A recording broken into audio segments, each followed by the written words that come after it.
Hi guys, I've just got one game going now, but I thought I'd answer Alan's question and also Jordan's hand history. So Alan's question is when he's got like spanners in the big blind and there's been a raise and a call and another call, should he call in the big blind and how does he proceed thereon? Well, obviously the strategy I've been promoting, I'm not encouraging calling pre-flop. But having said that, if there's been a min raise and at least two callers and you're in the big blind, you can potentially call with any two. The significant thing is that you're better off calling with any two than you are with a hand like Jack Queen. Because quite simply, unless you get two pair or better, you're not going to proceed with a hand. But if you do get two pair or better, then you can potentially take down a monster. That's why they call it the big blind special. So on a simplistic level, if all the opponents are in a vacuum, if there's been a min raise and one caller, I wouldn't call with rags in the big blind.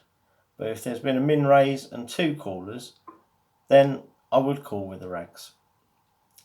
And then you proceed, like top pair is not going to be good. Okay, so don't get carried away if you hit top pair. It's possible that if it checks all round or something that you might get a free card, but in general, top pair with four of you in the hand multi-way is not going to be good when you're calling with these rags. So you're looking for trips, two pair, or a straight draw, or flush draw if they happen to be suited. But even then, you would play these draws passively because you're not going to get a lot of fold equity about against four players. So yeah, call with the rags in the big blind. In fact, you're better off to call with seven deuce, I would think, than queen jack in this spot. Because the thing is if there is two deuces in the flop, then nobody can put you on a deuce. If there's two threes in the flop, nobody's really going to put you on a three. So you can well easily take down a pot against overpairs and things like that and win a nice one. So the other thing to think about is that how deep everybody is. Obviously, the deeper you are and the deeper everybody else is, the more this is encouraged to call in the big blind. As a general strategy, you know that I'm always wanting to go to the flop as a pre-flop aggressor, but to make up the blind in a four-way pot following a min raise and two calls with any two, I think is okay, and then proceed accordingly afterwards. Don't get carried away with top pair, make sure it's at least two pair. So that'd be my advice on that, Alan. I hope that's of use. Then we're moving on now to Jordan's hand. So he's got a nice hand. He's got pocket queens, two red queens, queen of hearts, queen of diamonds. And he's up against Kate J. And from what I can remember, they're quite an aggressive player. I don't remember too much about them, to be honest. So just bear with me while I play this hand. It's just hit the flush, so excuse this interruption.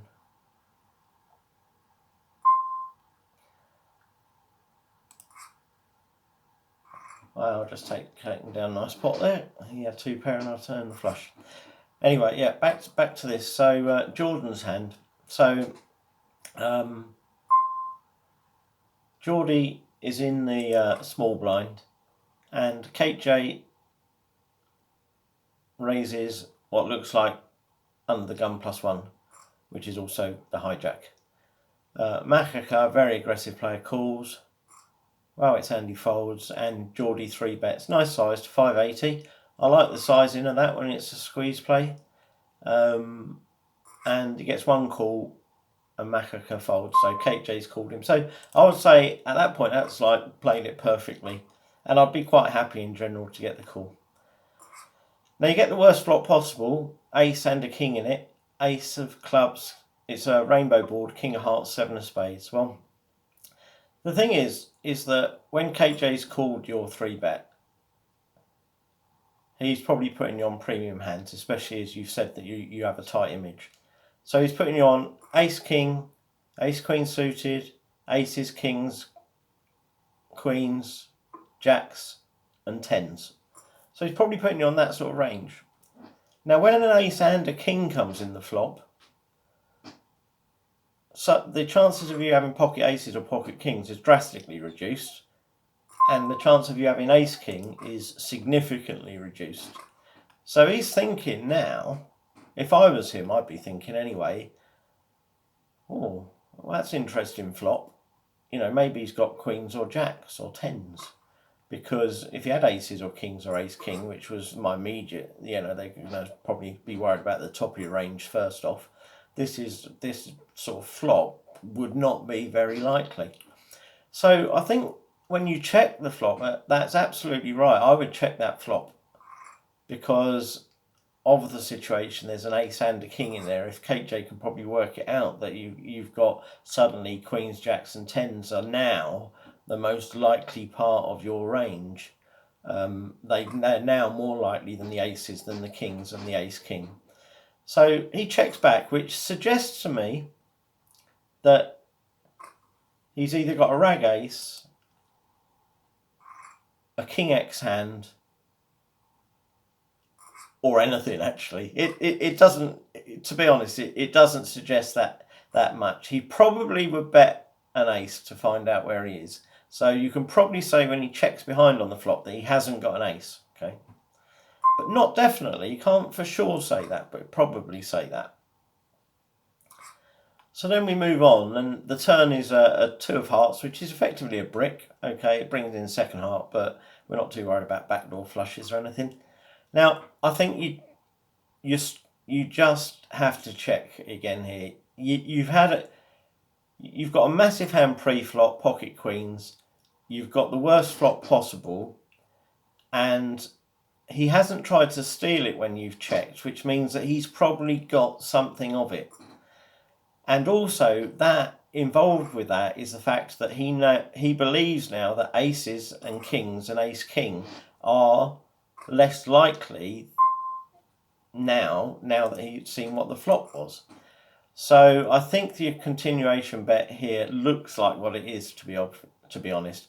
And what you've got to ask yourself here when you bet the turn is, a king X hand is very likely in his range the way it's been played. And you've got to ask yourself when you bet the turn, is he going to fold a king to this bet?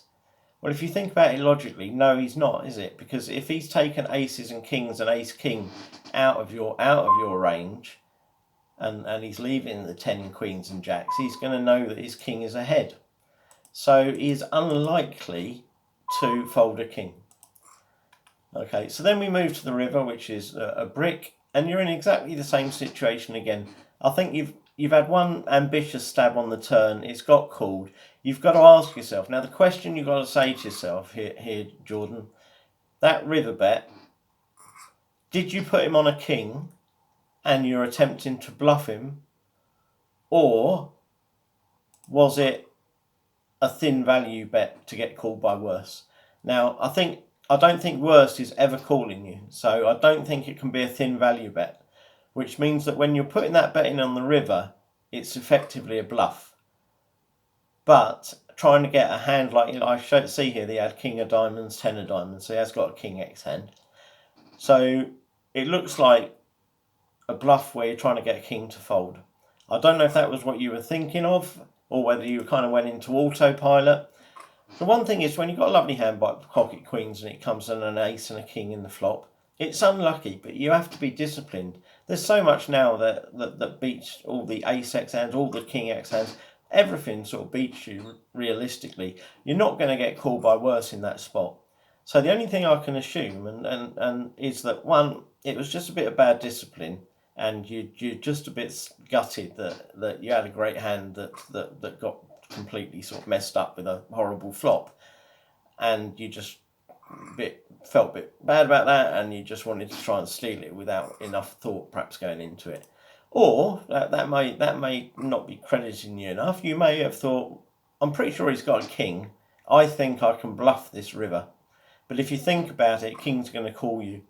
If he's smart enough, he's going to realise that most of the time aces and kings and ace king are out of your range. Of course, you could have ace queen, but when he's got pocket queen, of course you could have ace queen.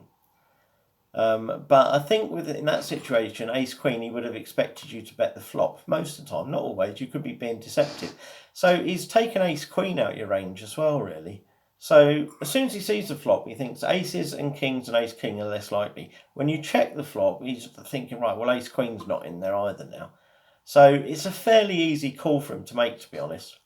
And so this is just one of those situations where you 3-bet pre, you get the flop, he goes check, check, check, and then when the brick turn comes, it goes check, check again. Now, you might have bet the turn as a blocker bet. You might have thought, well, I don't want to get pushed off by 9s or 8s that's turning their hand into a bluff. And I don't think realistically that they're going to do that. But I think that more than likely, if you check the turn, they're going to check behind. And so if you are against a lower pocket, you still got your showdown value with your queens. So I think the way I play this is perfectly. I think he played it perfectly pre-flop. I think he played it great on the flop just to go check, check. And I think he should have just checked and given up on the turn. Obviously, easy when I see and I can see his hand, but it does look like almost exactly the type of hand that it is. And I don't think you're getting him to fold it. Anyway, I hope this is of use, and I'm glad that getting lots of feedback saying things are working. On the other email, I did talk a bit about my style of play, and it is so different, and it is non-mainstream.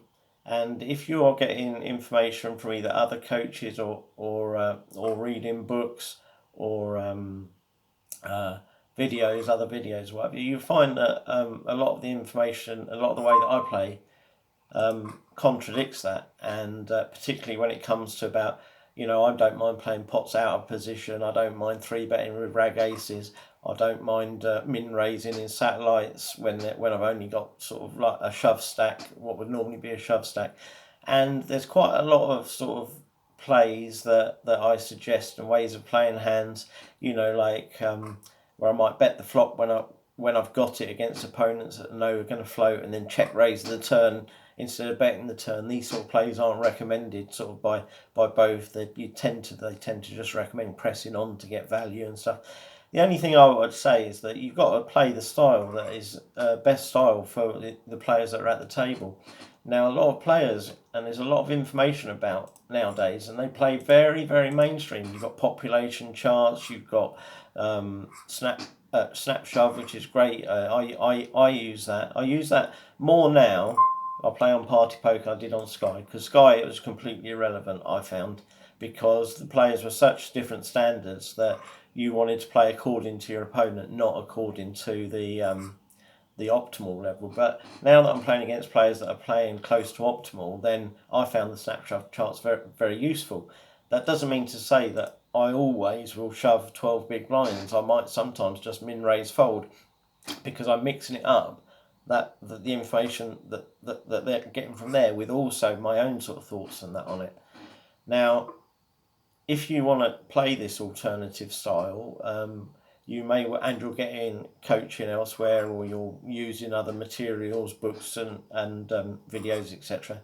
It's great that you do that, and but you might find yourself in situations where, well, Daniel Negreanu says to do this and Graham says to do that. And obviously, Daniel Negreanu is a world-class player, way better than me. And, he may well have, his reasons for playing that a certain way. And I'll have my reasons, which are completely sort of different. But the point I'm saying is that poker, it isn't just black or white. It's like anything. I mean, I used to work, one of the things I did in IT was I was a solution architect, which is equivalent of like a house architect, but software-wise. And there's an art and a logic in it. Obviously, it's IT, so it's very logical, very analytical. But how you designed systems and stuff, there was a lot of art involved in it. And with poker, it is there's a lot of logic, but there's also an art of playing as well. And what I'm perhaps suggesting is looking at things in a holistic manner. I like to think that what I offer you is that there's a lot of analysis behind it, but also, to play in a way that's perhaps unconventional, perhaps not expected, can have, I think, a lot of benefits. And if you play kind of the way I'm suggesting, because it's not mainstream, it's very hard for people to know what you're doing. It'll take them a good while of playing with you to know what you're doing, because you're not playing to a predefined set of ranges. You're not playing, to specific charts or whatever. Now, these, optimal charts, there are situations where Nash ranges generally are Nash ranges, and if you're playing optimally, then it's absolutely right to use them. But situations which are coverable that are easy enough to be coverable by genuine Nash ranges, aren't that many. And if even when they are, your opponents may not be playing to these ranges, so you can still amend it more to become more plus EV by playing different opponents in different ways. Anyway, I hope this is useful, and I'll put this up onto YouTube, and hopefully, it helps. And I personally find it very difficult to. I'm not the best student. I'll spout on about my thoughts and that from a coaching perspective, but I'm probably not the best student because I kind of have my own way of thinking, and the way that I taught Gary as well was based completely on my own views. I would say at the time when I taught Gary, I didn't really know anything textbook wise. I've just completely learnt just from playing the game. It's only over recent times I've actually started to watch other videos and try and improve my game from conventional sources. So because of this, my styles are not that common, and you just have to decide if it's a style that will work for you. I think it can. I think it's effective in the current poker sort of ecology, or whatever it's called, where people are getting more and more, they're getting better and better, and they're getting closer and closer to optimal. Then you can use this sort of like the art side of it to counteract that, I think. So anyway, it's worth thinking about, and it looks like you guys are having some good results, which is really promising, and I feel good that it's working for you. So best of luck. Cheers.